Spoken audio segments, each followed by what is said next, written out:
Assalamualaikum warahmatullahi wabarakatuh. Alhamdulillah. Nahmaduhu kama yanbaghi li jalalihi wa 'azamati sultanihi. Nahmaduhu hamdal hamidin wa nashkuruhu shukra syakirin. Wa nusallimu ala 'abdihi wa rasulihi wa habibihi Muhammad kama shalla huwa malaikati alaihi. Adada khalqihi wa rida nafsihi wa zinata arshihi wa midada kalimatihi mil'us samawati wa mil'ul ardi wa mil'u ma syi'ta min syai'in ba'd. Tentu yang paling layak diucapkan oleh setiap muslim di awal aktivitasnya adalah memuji Allah Subhanahu wa taala. Dan juga yang kedua adalah membacakan salawat dan taslim kepada Nabi sallallahu alaihi wasallam. Di awal pembukaan kita saya ingin mengatakan kepada Bapak Ibu sekalian, ikhwah akhwat rahimakumullah, selamat datang di kisah orang-orang saleh. Orang-orang yang layak dan sangat pantas untuk dijadikan sebagai idola, suri tauladan, disimak kehidupan mereka. Orang-orang yang telah mencatat buku-buku sejarah dunia, bukan cuma sejarah umat Islam, sejarah dunia, dengan tinta-tinta emas dari perilaku-perilaku mereka dalam kehidupan. Sosok-sosok yang tadinya di padang pasir tidak bisa membaca, bahkan banyak di antara mereka yang tidak bisa menulis, tapi dengan wahyu dari langit mereka menjadi manusia-manusia memimpin dunia. Mereka manusia-manusia yang disegani oleh musuh-musuh. Mereka yang selalu dirindukan oleh orang-orang yang beriman. Serial tentang sahabat yang mulia ini, saya berdoa secara khusus kepada Allah SWT akan diberkahi dan dimudahkan. Sebagaimana Allah telah mudahkan kita pada bulan yang lalu membahas tentang menggapai derajat Siddiq bersama Abu Bakar radhiyallahu anhu, kita pada pagi ini akan membahas menjadi Faruq bersama Umar bin Khattab radhiyallahu anhu. Saudaraku, Faruq diambil dari kalimat faraqa yufariqu, atau lebih tepatnya sebenarnya juga diambil dari farraqa yufarriqu, yang artinya membedakan, memisahkan, memilah dengan jeli dan tepat. Itu artinya. Kalau dikatakan Faruq, itu ismul fa'il namanya, dinisbatkan kepada pelaku. Jadi kalau tadi artinya membedakan, memilah, memilih ya, antara kebenaran dan kebatilan dengan tepat dan jeli. Kalau dikatakan Faruq berarti orang yang melakukan itu. Umar radhiyallahu anhu mendapatkan julukan Faruq dari Nabi kita Muhammad SAW, langsung dari Nabi. Itu semua karena prinsip dasarnya Umar radhiyallahu anhu. Beliau begitu mengenal Islam, sebagaimana yang kita dengar bagaimana kisah masuk Islamnya, bagaimana kelebihan-kelebihannya, perilaku-perilakunya, bagaimana sosok Umar di zaman jahiliyah yang ganas, yang luar biasa bencinya dengan Islam, yang secara khusus meluangkan waktunya untuk menyiksa kaum muslimin. Umar bin Khattab radhiyallahu anhu pada saat di Mekah sebelum masuk Islam, bukan hanya menyiksa budak dia. Dia datang kepada teman-temannya seperti Abu Jahal, Abu Sufyan, Umayyah bin Khalaf, didatangi oleh dia dan dia bantu menyiksa budak-budak temannya sampai sore hari, dari pagi dipukulin, digebukin, macam-macam. Dan Umar bin Khattab pada saat tiba malam, dia meninggalkan orang-orang Islam sambil berkata apa? Kalau bukan karena malam, saya tidak berhenti menyiksamu. Bencinya luar biasa dengan agama Allah Subhanahu wa taala. Ganas luar biasa terhadap orang-orang Islam. Keras, kasar. Tapi dengan adanya hidayah dari Allah Subhanahu wa taala mengubah figur Umar bin Khattab radhiyallahu anhu yang tadinya sibuk dengan khamr. Beliau sendiri menyebutkan tentang kisahnya, beliau mengatakan, saya pecinta khamr di masa jahiliyah. Tidak ada hari kecuali mendekuk khamr. Akhirnya membenci khamr dan terus berdoa kepada Allah agar khamr diharamkan, dan ayat pengharaman khamr turun karena permintaannya beliau radhiyallahu anhu. Berubah total dari sesuatu yang buruk menjadi yang baik, dari bodoh menjadi pintar, dari orang yang tidak punya adab, tidak punya tata krama menjadi orang yang sangat mulia akhlaknya. Islam mengubah semua itu. Dan Umar bin Khattab adalah orang yang punya prinsip. Pada saat dia tahu Islam ini benar, maka betul-betul dia membedakan dan memilah antara Islam dengan kekufuran. Hijrah 100%. Dia membedakan antara kebenaran dengan kebatilan, dan ini akan menjadi inti bahasan kita nantinya. Bagaimana kita bisa menjadi Faruq bersama Umar radhiyallahu anhu, agar bukan mustahil kita bersama dengan beliau di surga nanti. Saya jelaskan pada saat membahas Abu Bakar di awal-awal bahasan kita di seri pertama, dan ini adalah seri kedua dari serial sahabat kita. Bagaimana seseorang di antara kita mengambil hikmah yang sangat besar dari ternukilnya kepada kita kisah-kisah para sahabat, terutama 10 sahabat yang jamin masuk surga yang akan kita bahas di 10 pertemuan pertama kita nantinya, dengan izin Allah tentunya.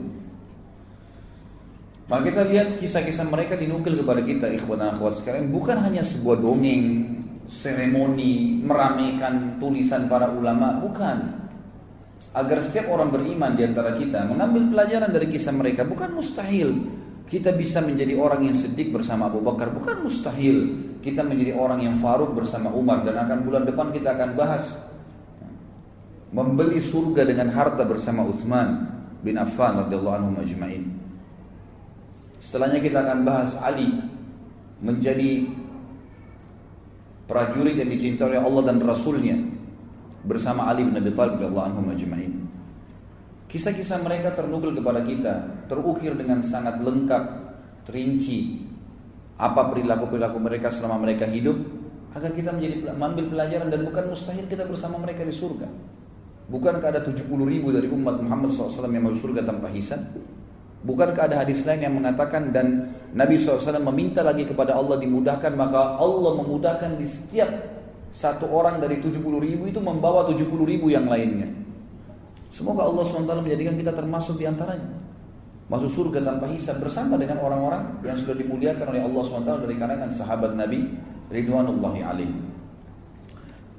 Umar bin Khattab ini punya banyak sekali fadilah, tetapi yang dititik beratkan adalah bagaimana Umar bin Khattab ini bisa ditakuti, disegani oleh musuh-musuh Allah, sampai pada tingkat syaitan pun takut dengan Umar.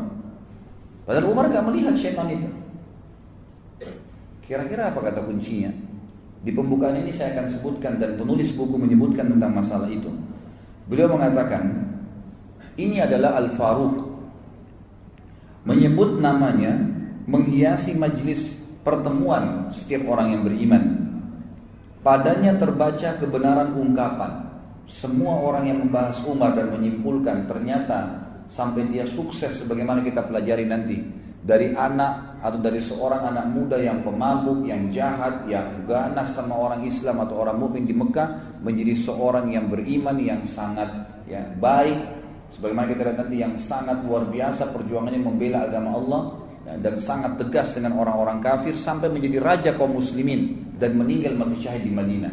Ternyata kata kuncinya, kata beliau adalah, barang siapa yang takut kepada Allah, niscaya Allah akan membuat segala sesuatu takut padanya. Jadi rahasianya Umar bin Khattab ditakutin. Nanti kita lihat sama musuh-musuhnya dari kalangan manusia dan jin pun.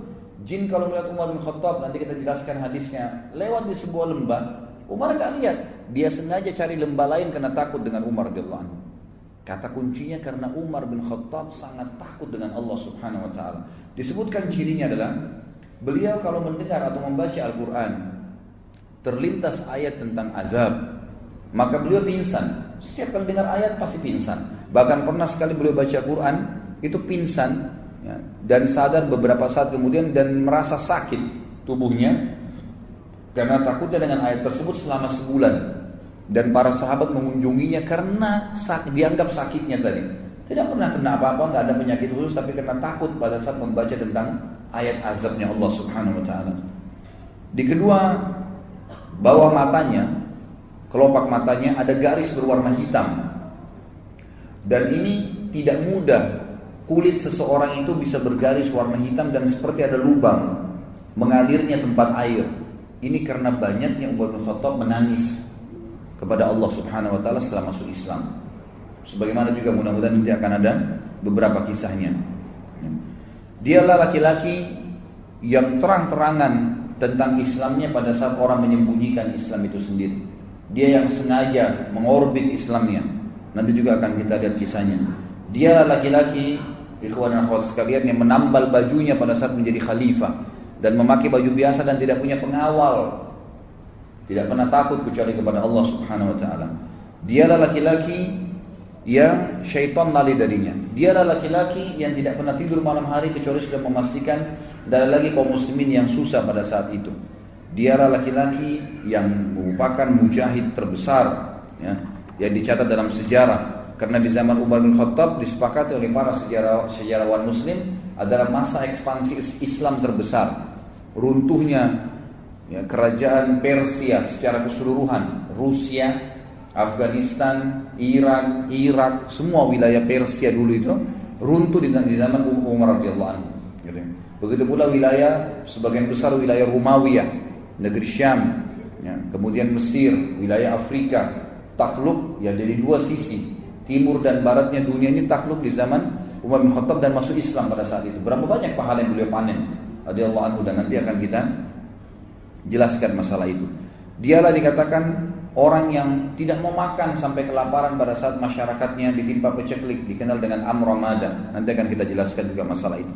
Dialah orang yang selalu mengucapkan kebenaran walaupun pahit dan tidak pernah takut kecuali kepada Allah Subhanahu Wa Taala. Kata penulis, dialah Faruq umat ini yang telah mengguncangkan singgasana orang-orang zalim, meruntuhkan benteng-benteng raja-raja Kisra dan Kaisar Romawi. Orang-orang sombong lagi congkak tunduk kepada, ya, keadilannya. Bendera kezaliman tertunduk di depan panji keadilannya. Dialah orang yang sangat zuhud, seorang ulama, ahli ibadah, pencemburu terhadap orang-orang yang melanggar hukum Allah, dan juga orang yang sangat takut kepada Allah Subhanahu Wa Taala. Orang yang punya tekad yang baja, pembunuh fitnah-fitnah, dan juga orang yang paling gencar menghidupkan sunnah Nabi Sallallahu Alaihi Wasallam. Ini kurang lebih kronologis yang disebutkan oleh penulis buku. Sekarang kita masuk, siapa Umar bin Khattab radhiyallahu anhu. Umar bin Khattab ini sebenarnya adalah salah satu dari suku Adi. Adi ini suku dari Quraisy dan bertemu dengan Nabi Sallallahu Alaihi Wasallam di kakek kelima atau keenamnya.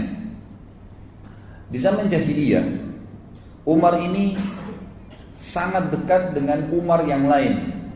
Ada dua orang Umar dulu di zaman jahiliyah yang terkenal sekali, pemimpin Mekah. Itu adalah Umar bin Khattab dan Umar bin Amr bin Hisham, atau dikenal dengan Abu Jahal. Dua orang ini terkenal dengan Umarain, ya, di Mekah. Dua Umar yang terkenal sekali. Dua-duanya punya prinsip hidup, dua-duanya orangnya kekar, tubuhnya tinggi besar, kepala suku, ya, yang memimpin pada saat itu. Karena di Mekah tidak ada raja, satu raja yang memimpin, tapi semua kepala suku. Mereka bersatu di Darun Nadwa, kemudian mereka, ya, sama-sama mengambil keputusan untuk Mekah. Dan Umar sama Umar bin Amr atau Abu Jahal dengan Umar bin Khattab ini dua-duanya adalah orang yang sangat berpengaruh. Makanya kita akan jelaskan nanti, Umar bin Khattab ini punya kisah masuk Islam itu karena doa Nabi SAW. Nanti akan saya jelaskan sebentar. Umar bin Khattab ini tugasnya di masa jahiliyah dulu adalah sebagai duta.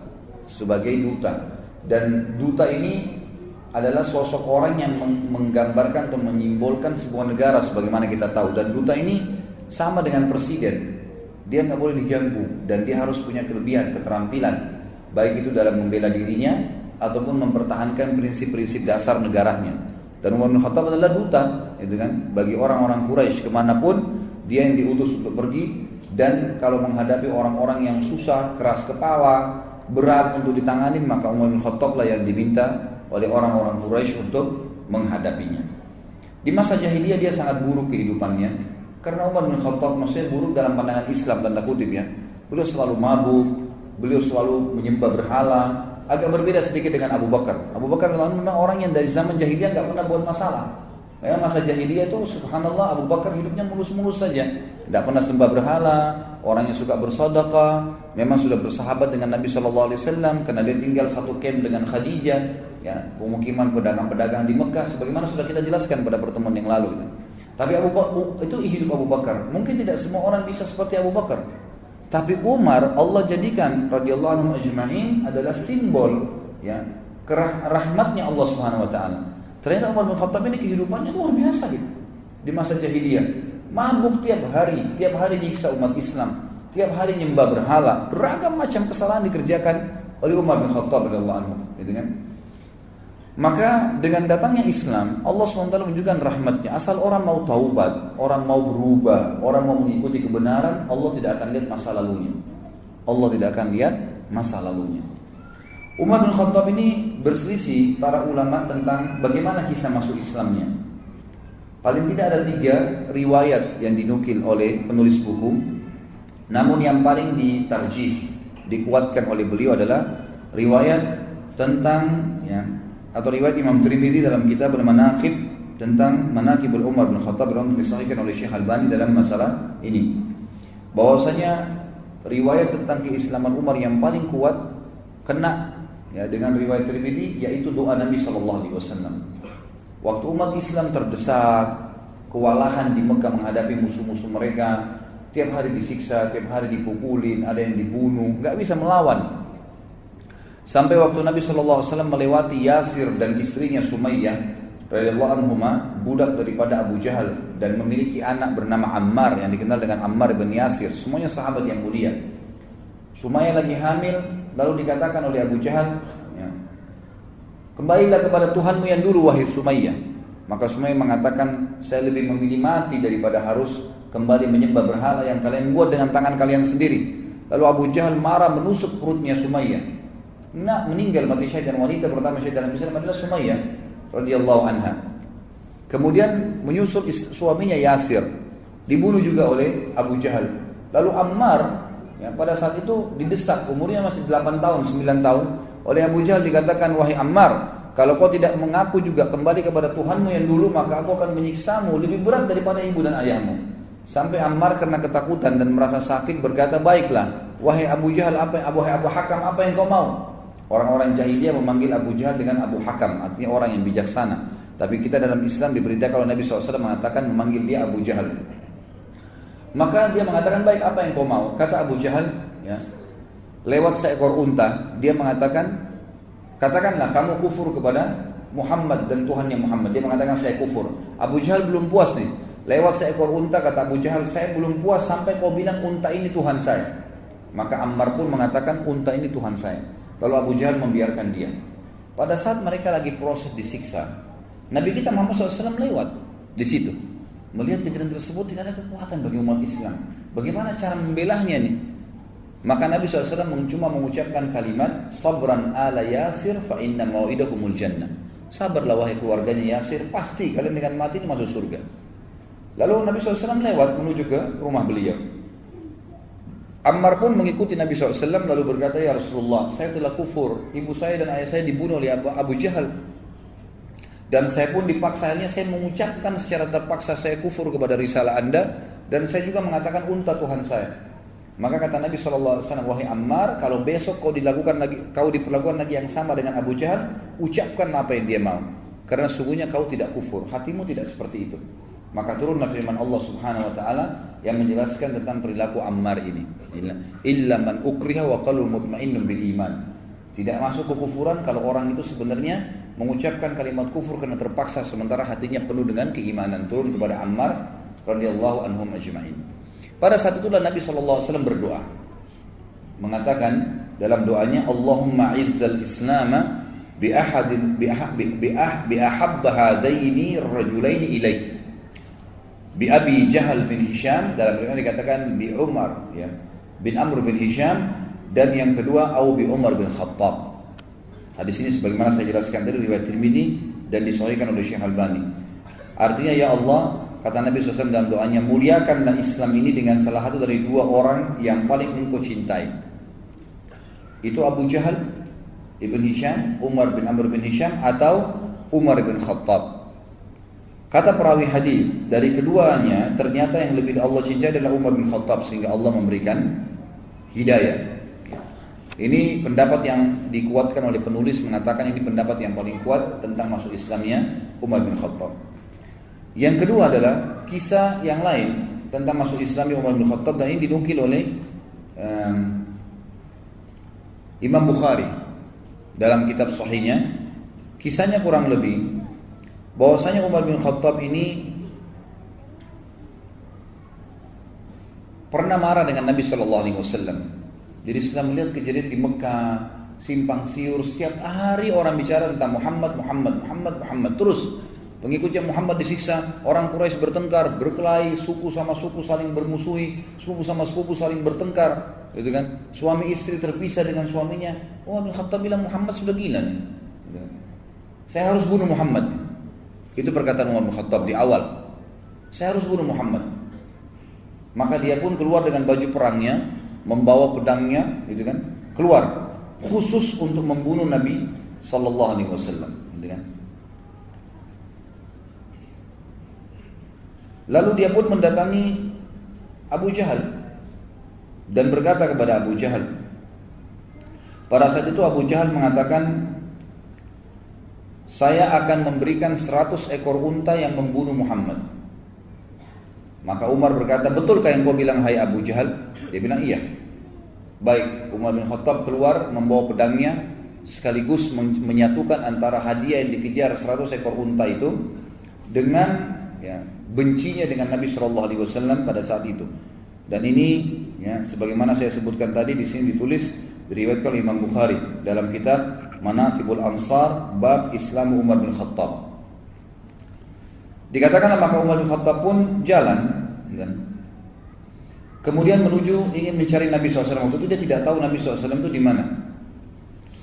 Ketemulah dia dengan seseorang yang bernama Nu'aim bin Abdillah. Nu'aim bin Abdillah ini seorang sahabat, sudah masuk Islam dari keluarganya Umar. Lalu dia bertanya, wahai Umar, mau kemana kamu? Kata Umar, saya ingin membunuh Muhammad yang telah mengacaukan seluruh Quraisy ini. Kata Nu'aim waktu itu, dia khawatir Umar bin Khattab ini terkenal orangnya, kalau sudah ngambil prinsip mau membunuh, dia tidak akan pulang sampai dia membunuh atau dia yang dibunuh. Itu prinsip dasarnya. Selalu begitu di masa jahiliyah. Dan dia terkenal hampir sama kekuatan fisiknya sama Hamzah radhiyallahu anhum.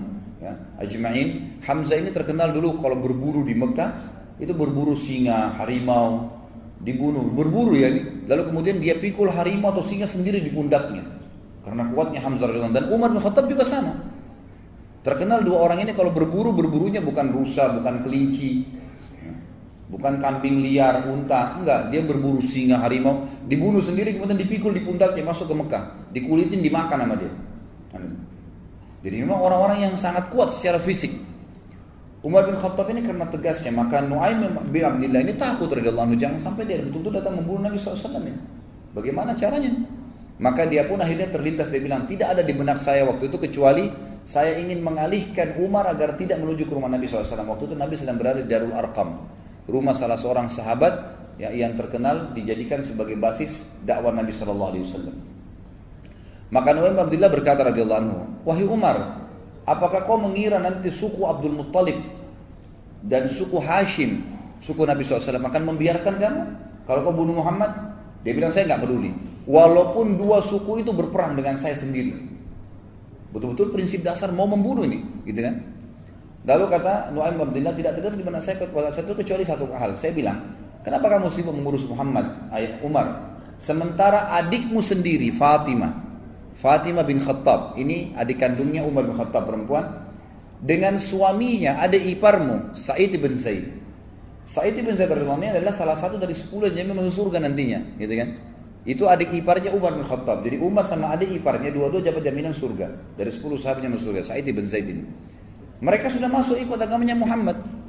Bagaimana bisa kau sibuk dengan Muhammad sementara keluargamu sendiri belum kamu urus? Maka Umar marah mengatakan, apakah benar Fatimah adikku sudah sabah, ya, artinya sudah keluar meninggalkan agama Tuhannya? Kata Nuaim, iya benar, silakan kau pastikan sendiri. Maka Umar bin Khattab waktu itu tidak tahu di mana Nabi SAW berada dan dia tahu rumah adiknya, dia menuju ke rumah adiknya. Jalan dari ke rumah adiknya.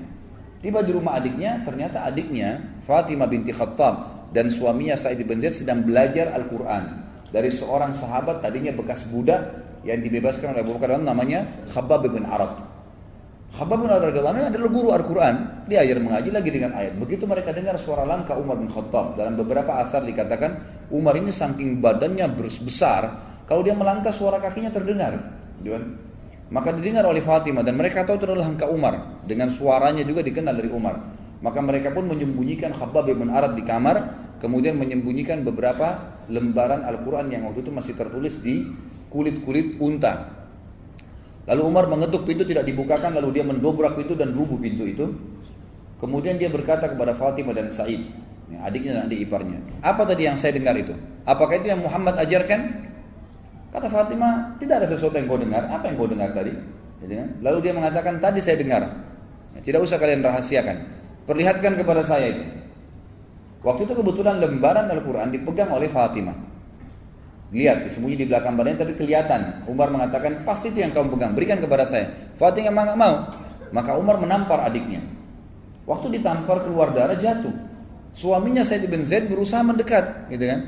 Waktu mendekat dipukul juga sama Umar. Jatuh dua-duanya. Waktu jatuh Umar sudah tinggal mengambil kertas saja, tapi Allah kulit itu saja. Tapi Allah SWT memudahkan waktu itu hatinya Umar terbuka. Dia lihat adiknya jatuh berdarah, belum pernah dia mukul adik kandungnya sendiri. Maka dia pun mengatakan, kenapa kau terlalu ngotot mempertahankan ini?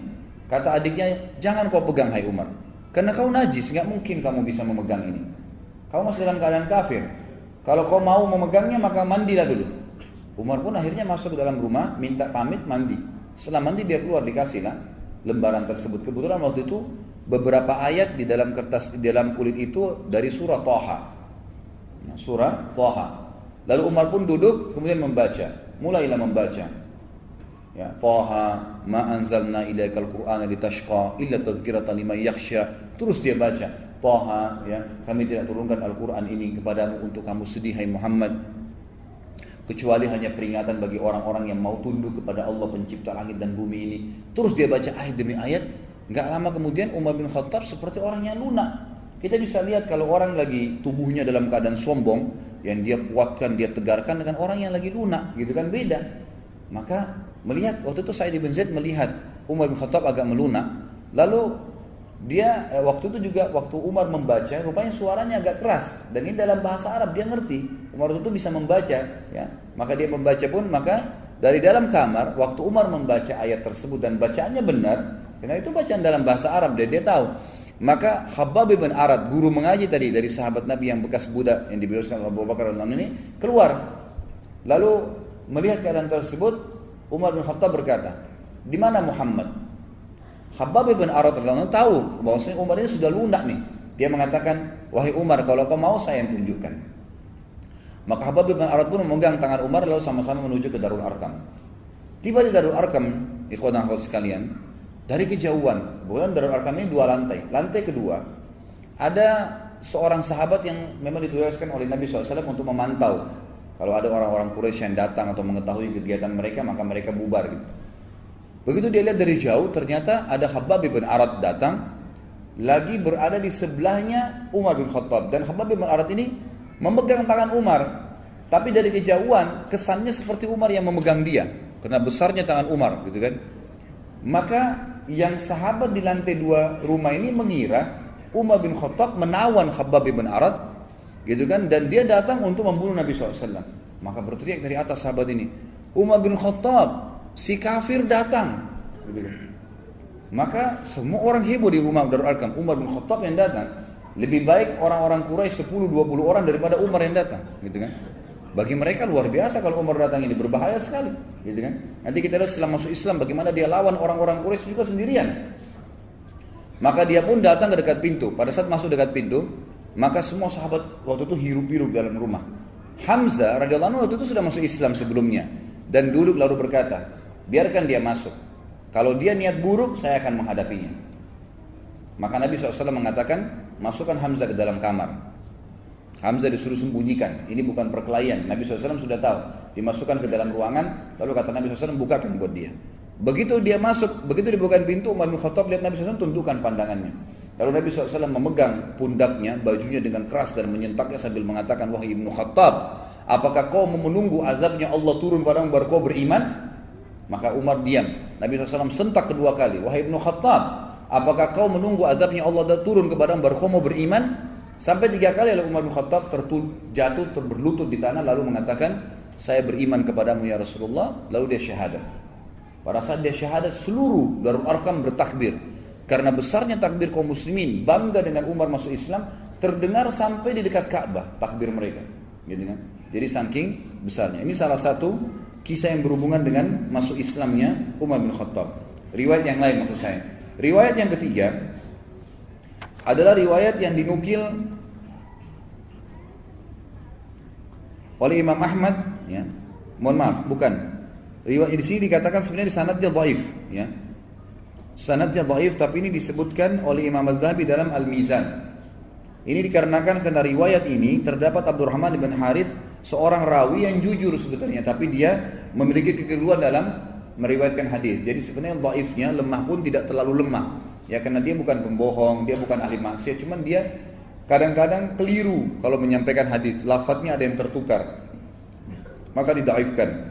Tapi ulama tentu nanti saya simpulkan akan menggabungkan 3 riwayat ini dan mengatakan tidak ada yang berbentrok satu sama yang lain. Intinya Umar bin Khattab sudah masuk Islam dan akhirnya menjadi seorang sahabat yang mulia. Ibnu Ishaq menukil dalam buku sirahnya tentang Ummu Abdillah binti Abi Hathma, ya, radhiyallahu anha.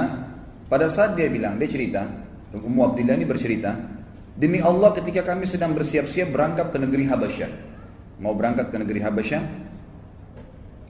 maka suaminya Amir namanya sedang menunggu di sebuah lembah yang cukup jauh dari Mekah supaya tidak kelihatan, maka satu-satu keluar gitu. Ummu Abdillah ini kebetulan masih punya hubungan kerabat dengan Umar bin Khattab dan waktu itu terdengar di orang-orang Quraisy bahwa muslimin sudah mau hijrah, mau melarikan diri dari Mekah, dan orang-orang Quraisy berjaga-jaga. Termasuk Umar bin Khattab yang berjaga-jaga, ya, berusaha menahan umat Islam jangan sampai hijrah ke Habasyah. Ada yang hijrah dibunuh, gitu kan, berusaha dibunuh. Ummu Abdillah ini punya hubungan kerabat dengan Umar dan dia bersama dengan anaknya Abdullah ingin menyusul suaminya ke sebuah lembah yang sudah cukup jauh dari Mekah. Pada saat dia mikul-mikul barangnya, melewatin lembah demi lembah, tiba-tiba sebelum keluar dari pintu gerbang Mekah, ada Umar bin Khattab berdiri. Kagetlah Ummu Abdillah ini. Lalu Ummu Abdillah berkata, sungguh kami mendapatkan ujian berat melalui kalian. Maksudnya orang-orang musyrik Mekah, ya. Kami tidak pernah dibiarkan oleh kalian. Mau beriman pada Allah di Mekah diganggu, mau hijrah pun ditahan. Umar bin Khattab kaget waktu itu melihat Ummu Abdillah karena kerabatnya perempuan, ya. Kemudian malam-malam bawa barang, pikul-pikul, bawa anaknya masih kecil Abdullah yang waktu itu masih umur 2 atau 3 tahun, ya. Lalu Umar kesian mengatakan, wahai Ummu Abdillah, mau kemana kamu? Kata dia, saya mau ke Habasyah, mau hijrah. Karena kami nggak bisa ibadah menyembah Allah di sini. Kalian paksa kami untuk menjadi musyrik. Maka Ummu Abdillah kaget waktu itu berkata, ya, saya tiba-tiba melihat ada lunak dalam hati Umar dan tiba-tiba saja dia mengatakan, semoga keselamatan bersama Ummu Abdillah. Pergilah. Padahal Umar bin Khattab ini sudah niat keluar untuk membunuh siapapun orang Islam yang hijrah gitu. Pada saat bertemu Ummu Abdillah ini dengan suaminya di lembah yang sudah janjian di luar Mekah, tiba-tiba suaminya tanya, tadi Ummu Abdillah, ada enggak orang yang kau temuin dari Quraisy? Kata Ummu Abdillah, enggak ada, kecuali Umar, gitu kan. Kata suaminya, Umar bin Khattab itu musibah yang besar, gitu kan. Itu bahaya sekali kalau kau ketemu dengan dia. Lalu kata Ummu Abdillah, tapi dia sempat lunak. Dia bahkan mengatakan kepada saya, semoga engkau selamat wahai Ummu Abdillah. Mudah-mudahan menjadi penyebab masuk Islamnya, gitu kan. Lalu kata Amir ini suaminya Ummu Abdillah. Dia mengatakan, orang yang engkau lihat tadi itu, Umar bin Khattab maksudnya, tidak akan pernah masuk Islam sebelum keledainya Al-Khattab masuk Islam. Jadi mustahil masuk Islam orang itu, gitu kan. Ini kata sahabat ini. Karena luar biasa Umar benci dengan Islam pada saat itu. Gitu kan? Jadi kalau seandainya orang yang kau lihat itu mau masuk Islam, mesti keledainya Khattab, keluarga Khattab, maksudnya keluarganya Umar semua, itu syahadat baru dia bisa syahadat tuh orang. Gitu. Saking sulitnya gitu. Maka akhirnya di kisah ini disebutkan sampai di situ dan akhirnya Umar bin Khattab benar masuk Islam, kemungkinan bisa saja dari doanya Ummu Abdillah tadi yang disebutkan. Ya. Jadi itu diantara riwayat yang dinukil kepada kita. Pertama tentang doa Nabi Shallallahu Alaihi Wasallam dan ini yang paling kuat. Yang kedua tentang adiknya Fatimah dan Sa'id bin Zaid radhiyallahu anhum ajma'in yang sudah masuk Islam sebenarnya, lalu Umar membaca surah Thaha. Dan yang ketiga adalah tentang masalah kisah Ummu Abdillah. Ada riwayat yang lain juga dinukil oleh sebagian ya, ulama dan dinukil juga oleh beliau di sini adalah Umar bin Khattab pernah bercerita sendiri.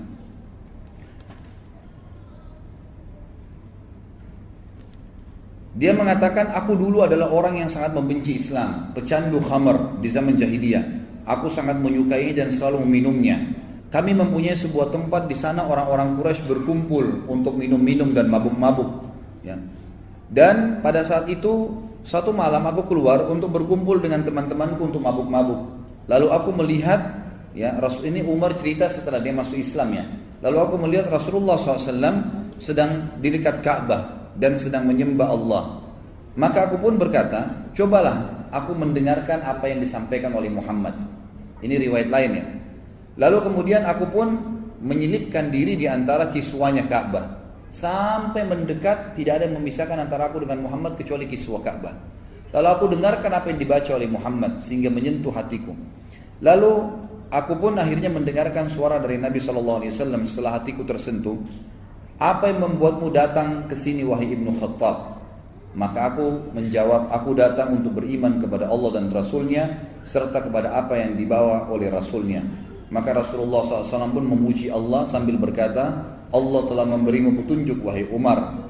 Kemudian Nabi SAW mengusap dadaku kata Umar dan mendoakanku agar aku bisa teguh. Kemudian aku meninggalkan beliau dan beliau masuk ke dalam rumahnya. Ini dinukil oleh beliau di footnote nomor 15 dikatakan diriwayatkan oleh Atha dan Mujahid tentang Islamnya Umar.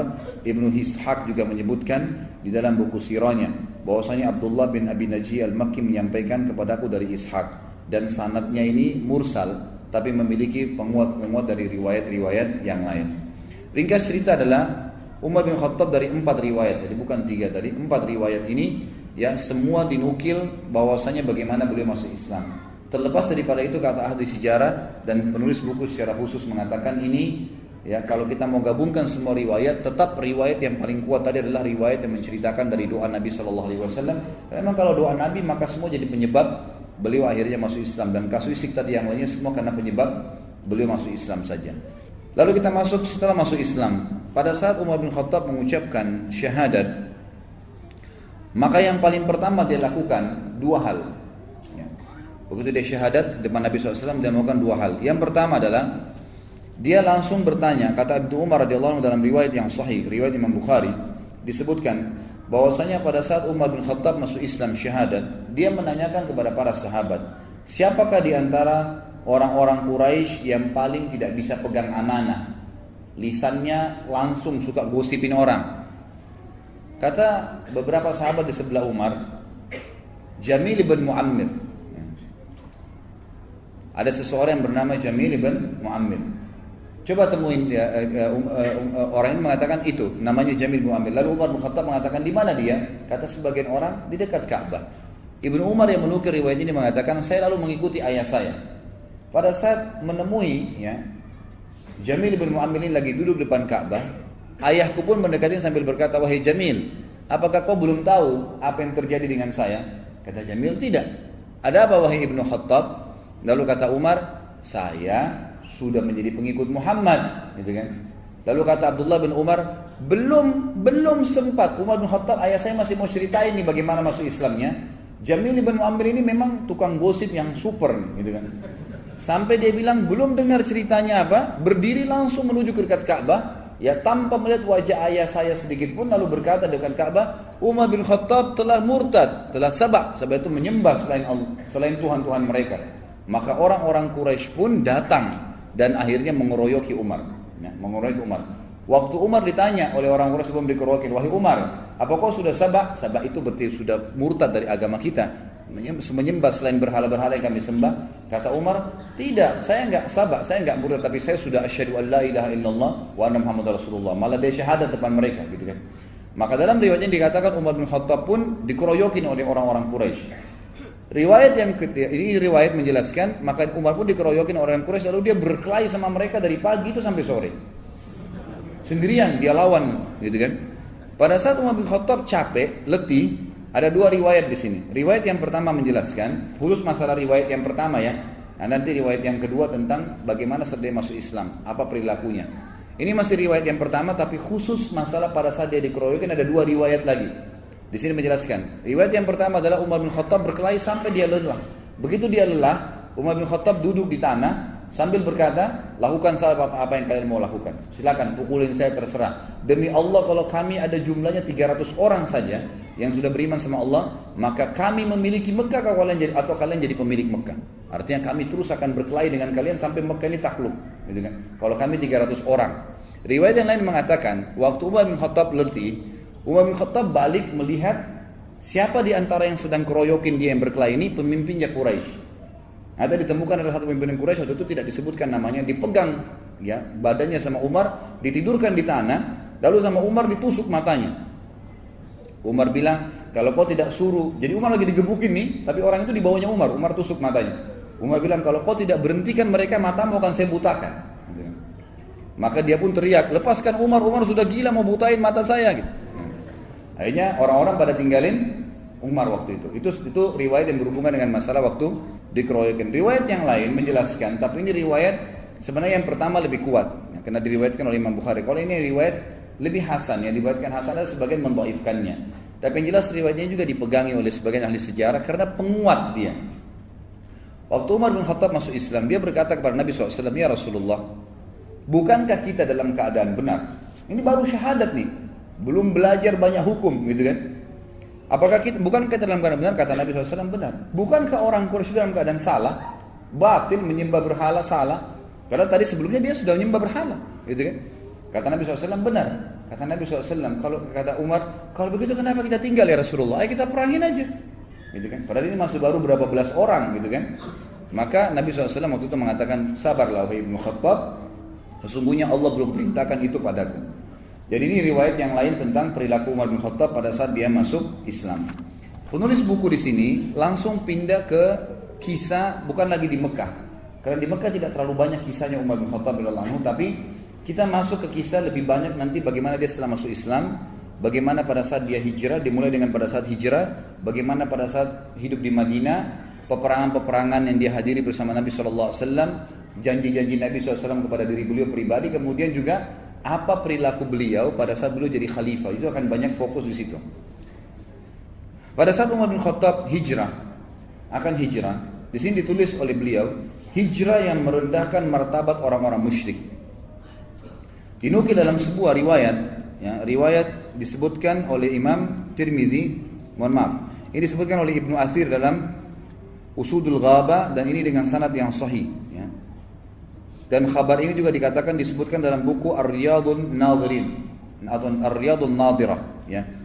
Ini disebutkan juga dengan riwayat-riwayat yang sahih bahwasanya Umar bin Khattab pada saat akan hijrah ke Madinah, maka Ibnu Abbas meriwayatkan, Ibnu Abbas berkata,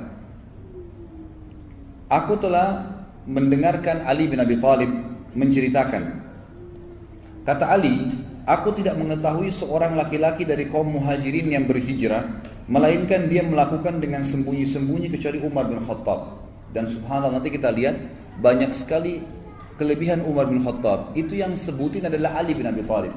Yang justru riwayat-riwayat ini anehnya kenapa tersembunyi dari teman-teman orang-orang kita Syiah ini, yang semoga Allah berikan hidayah, gitu kan? Kenapa mereka tidak merenungi masalah ini gitu? Malah terbalik, mereka menganggap kayak membenci, ya, atau ahli sunnah ini membenci Ali. Padahal kita menghormati Ali radhiyallahu anhu, dan Ali ini adalah mertua Nabi, mertua Umar bin Khattab di akhir hidupnya Umar bin Khattab. Sebagaimana kita tahu, Umar bin Khattab nanti di akhir hidupnya menikah dengan Ummu Kalthum, adiknya Hasan dan Husain, dan Umar bin Khattab meninggal di paha, ya, Ummu Kalthum itu sendiri. Ali di sini menukil, mengatakan, memuji Umar bin Khattab, berkata, saya, ya, Atau aku tidak mengetahui seorang laki-laki dari muhajirin yang berhijrah ke Madinah, melainkan dia melakukan dengan sembunyi-sembunyi kecuali Umar bin Khattab.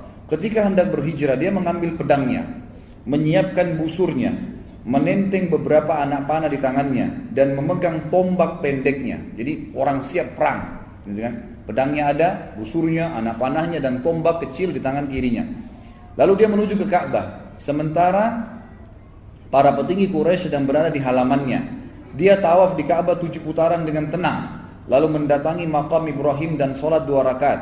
Kemudian dia berdiri di hadapan mereka satu persatu dengan berkata, jadi setelah tawaf menghadap ke orang-orang Quraisy, ini yang banyak puluhan jumlahnya, dia menghadap lalu dia berkata, wajah-wajah buruk Allah tidak menghinakan kecuali hidung-hidung ini. Ini bahasa Arab biasanya mengatakan, sungguh kalian orang yang paling buruk di muka bumi. Dia bahasanya begitu. Siapa yang ingin ibunya meratap karena anaknya mati, atau ya, anaknya menjadi yatim karena kehilangan ayah, dan menjadikan istrinya sebagai janda, hendaklah dia menemui aku di balik lembah ini karena aku mau hijrah sekarang. Jadi dia tantang. Jadi bahasanya bukan bilang saya mau hijrah, siapa yang mau lawan saya silakan, enggak. Dia berikan kalimat-kalimat yang menantang sekalian. Jadi pasti mati deh. Kamu mati atau saya mati. Itu bahasanya gitu kan. Siapa yang mau anaknya jadi yatim, orang tuanya kehilangan anak, istrinya jadi janda, temuin saya di belakang lembah ini. Saya mau hijrah ke Madinah. Kata Ali radhiyallahu anhu, tidak seorang pun yang mengikutinya kecuali orang-orang yang lemah yang telah diberi pelajaran dan bimbingan olehnya. Lalu dia berangkat kepada apa yang dia inginkan. Ini sebagaimana tadi disebutkan, sudah saya sebutkan riwayatnya. Jadi Umar bin Khattab ini satu-satunya orang yang hijrah dengan kemuliaan. Orang Quraisy nggak ada yang berani sama sekali yang menahan Umar bin Khattab pada saat itu, sementara yang lainnya semuanya sembunyi-sembunyi. Baik, mari kita dengar ikhwan dan akhwat sekalian beberapa manaqib. Manaqib ini kayak fadilahnya lah, ya, kelebihannya Umar bin Khattab yang disampaikan oleh Nabi sallallahu alaihi wasallam. Yang pertama adalah hadis yang sahih riwayat Imam Tirmidzi. Itu disebutkan di footnote nomor 19, di mana Nabi SAW pernah bersabda kepada para sahabat, ni'mar rajulu Abu Bakar wa ni'mar rajulu Umar. Sebaik-baik laki-laki untuk menjadi pendamping hidup, menjadi pemimpin, menjadi teman, menjadi ayah, menjadi anak adalah Abu Bakar, dan sebaik-baik orang juga laki-laki adalah Umar. Hadis ini ulama menyebutkan bahwasanya ini fadilah buat Abu Bakar dan Umar. Jadi karena di sini Nabi SAW memilih. Kalau dalam bahasa Arab dia katakan ni'mar rajul, artinya dia sebaik-baik laki-laki tadi semua posisi. Sebagai anak kah, sebagai ayah kah, sebagai suami kah, sebagai saudara kah, sebagai guru kah, sebagai murid kah. Pokoknya sebagai laki-laki dalam apapun profesinya, ini adalah orang yang terbaik dua orang, Abu Bakar dan Umar. Yang kedua adalah hadis yang diriwayatkan oleh Abu Dawud dan Tirmidzi dan disahihkan oleh Syekh Albani, di mana Nabi kita Muhammad SAW bersabda, inna ahlal darajatil ula la yarahum man tahtahum kama tarawna an-najma at-tali'a fi ufuqis sama' wa inna Abu Bakrin wa Umar minhum wa an'ama. Sesungguhnya penghuni derajat-derajat yang tinggi terlihat nanti di surga, mereka bisa melihat orang-orang yang berada di bawah mereka seperti kalian melihat bintang-bintang di ufuk. Artinya mereka bisa melihat, kelihatan istana orang-orang yang di bawah mereka. Dan sesungguhnya Abu Bakar dan Umar termasuk mereka berdua yang telah mendapatkan kenikmatan itu. Artinya akan mendenuni derajat yang tinggi di surga. Hadis yang ketiga adalah hadis riwayat Bukhari dan Imam Muslim. Dua-duanya meriwayatkan Nabi SAW bersabda, laqad kana fi man qablakum minal umami nasun muhaddathun min ghairi an yakunu anbiya fa in yakum fi ummati ahadun fa innahu Umar. Di antara umat-umat sebelum kalian dulu ada orang-orang yang diberikan ilham oleh Allah berbicara kemudian menjadi hukum. Allah tentukan menjadi hukum dari lisan mereka, sementara mereka bukan nabi-nabi. Dan kalau itu ada di umatku maka dia adalah Umar. Maka dia adalah Umar. Nanti akan kita lihat beberapa ayat-ayat Al-Quran turun justru dengan perkataan dari Umar bin Khattab radhiyallahu anhu. Ini fadilah yang ketiga. Fadilah yang keempat, mohon maaf, masih fadilah yang ketiga, tapi riwayat yang lain. Dikatakan oleh Nabi SAW, laqad kana fi man kana qablakum min bani Israil rijalun yukallimuna min ghairi an yakunu anbiya fa iyyakum fi ummati minhum ahadun fa Umar. Di kalangan orang-orang sebelum kalian dari Bani Israel terdapat orang-orang yang diberikan ilham dan mereka bukan para nabi berbicara tapi jadi hukum. Akhirnya Allah SWT tentukan menjadi hukum sementara nabi-nabi mereka masih hidup ya. Wahyu lagi turun sehingga perkataan mereka dinukil oleh Allah di dalam kitab-kitab nabi mereka gitu kan, karena sesuai dengan apa yang Allah inginkan. Jika pada umatku terdapat seseorang demikian, dia adalah Umar. Fadilah yang selanjutnya, ini fadilah yang keempat, hadis yang diriwayatkan oleh Imam Tirmidzi, juga disahihkan oleh Syekh Albani. Anas bin Malik dan Ali bin Abi Thalib radhiyallahu anhuma, keduanya berkata bahwa Rasulullah SAW pernah bersabda kepada Ali bin Abi Thalib tentang Abu Bakar dan Umar. Nabi berkata kepada Ali bin Abi Thalib, "Hadani sayyida kuhuli ahlil jannah minal awwalina wal akhirin illa an-nabiyyina wal mursalin la tukhbirhuma ya Ali." Dua orang ini wahai Ali, tuannya seluruh orang-orang dewasa penghuni surga dari kalangan orang-orang dulu, semuanya orang-orang dulu. Sahabat-sahabatnya Nabi Nuh, sahabat-sahabatnya Nabi Saleh, Nabi Syuaib, teman-temannya semua, ya, orang-orang terdahulu. Ini Abu Bakar dan Umar adalah tuannya mereka nanti di surga, kecuali para nabi-nabi dan rasul. Dan jangan kau katakan ini kepada keduanya wahai Ali. Artinya jangan sampaikan kepada mereka karena jangan sampai mereka malah jadi salah faham. Ini termasuk fadilah Abu Bakar dan Umar yang disatukan dalam hadis ini oleh Nabi SAW bahwasanya mereka pemimpin penghuni surga. Hadis yang agung yang lain adalah riwayat Imam Ahmad, riwayat Imam Tirmidzi dan disahihkan juga oleh Syekh Albani. Hadis yang luar biasa, fadilah Umar. Kata Nabi SAW, "Lau kana min ba'di nabiyyun lakana Umar bin Khattab." Kalau ada nabi setelahku, maka pasti itu adalah Umar bin Khattab. Jadi ini berarti jelas Umar bin Khattab, kalau ada nabi setelah Nabi SAW, dialah nabi. Artinya kita jadi ikutin gitu kan. Saking luar biasa kedudukannya di mata Allah SWT dan Rasulnya Muhammad SAW. Fadilah yang selanjutnya, yang keenam adalah disebutkan, diriwayatkan oleh Imam Ahmad dan Tirmidzi dan disahihkan juga oleh Syekh Albani. Kata Nabi SAW, "Inna Allah Ta'ala ja'ala al-haqqa ala lisani Umar wa qalbi." Sesungguhnya Allah telah menjadikan kebenaran pada lisan dan hati Umar. Jadi sampai pada tingkat apapun yang dia ucapkan, apa yang dia niatkan dalam hatinya, semuanya itu kebenaran, dibantu oleh Allah Subhanahu wa ta'ala. Ibnu Umar berkata, tidak ada sesuatu perkara yang menimpa manusia di zaman Nabi SAW, lalu mereka berpendapat tentang perkara tersebut, dan Umar pun berpendapat tentang perkara tersebut, kecuali Al-Quran turun sejalan dengan pendapat Umar. Ya, ini dinukil dalam riwayat Imam Ahmad. Kemudian juga Tariq ibn Shihab, ini salah satu ulama tabi'in yang masyhur ya, belajar dari para sahabat, berkata, kami berbicara di antara kami, di antara semua tabi'in, waktu itu Umar masih hidup, bahwasanya ada malaikat yang berbicara melalui lisan Umar bin Khattab. Jadi seperti apa yang diucapkan itu semua sesuai dengan syariat, nggak ada yang keluar dari situ. Ini sahih riwayat Imam Ahmad. Kemudian disebutkan juga dalam fadilah yang ketujuh, ya. Fadilah yang maksudnya dalam hadis ya. Kalau tadi Abdullah bin Umar itu dan Tariq bin Shihab itu pujian mereka. Tapi sini hadisnya adalah fadilah yang ketujuh. Nabi SAW pernah melihat Umar bin Khattab dalam hadis riwayat Ahmad dan Abdul Razzaq dan dihasankan oleh Syekh Albani. Nabi SAW pernah melihat Umar bin Khattab memakai baju putih. Lalu Nabi SAW menanyakan, barukah Umar atau baju bekas? Pernah dicuci? Kata Umar, baju bekas ya Rasulullah. Lalu Nabi SAW mengucapkan doa, dan doa ini akhirnya menjadi doa yang dianjurkan untuk setiap muslim mengucapkan kepada muslim yang lain kalau pakai baju baru. Ilbis jadidan wa ish hamidan wa mut syahida. Semoga kau selalu pakai baju baru, hai Umar. Semoga hidupmu selalu terpuji, dan juga semoga pada saat kau mati, kamu mati syahid. Sebagian ulama mengatakan mati syahidnya Umar ini karena doa Nabi SAW untuknya dalam pakai baju tadi. Fadilah yang selanjutnya yang ke-8 adalah pernah Nabi SAW, hadis ini riwayat Bukhari dan juga Abu Daud dan Tirmidzi. Waktu di perang Uhud, pasukan muslimin terdesak dan Nabi SAW mengajak sahabat untuk naik di atas gunung Uhud. Waktu itu Nabi SAW didampingi oleh Abu Bakar, Umar dan Uthman radhiyallahu anhum ajma'in.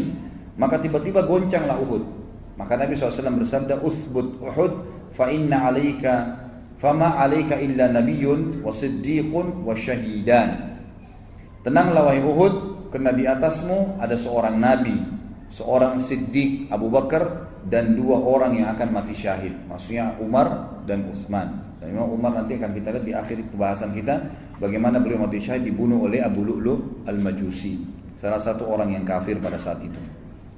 Kemudian fadilah yang selanjutnya, saya tidak usah sebutkan nomornya, mungkin 9, yang ke-10 dan seterusnya, adalah pernah Nabi SAW menjelaskan di dalam hadis riwayat Imam Ahmad dan Imam Muslim juga Nasai dengan sanad yang sahih.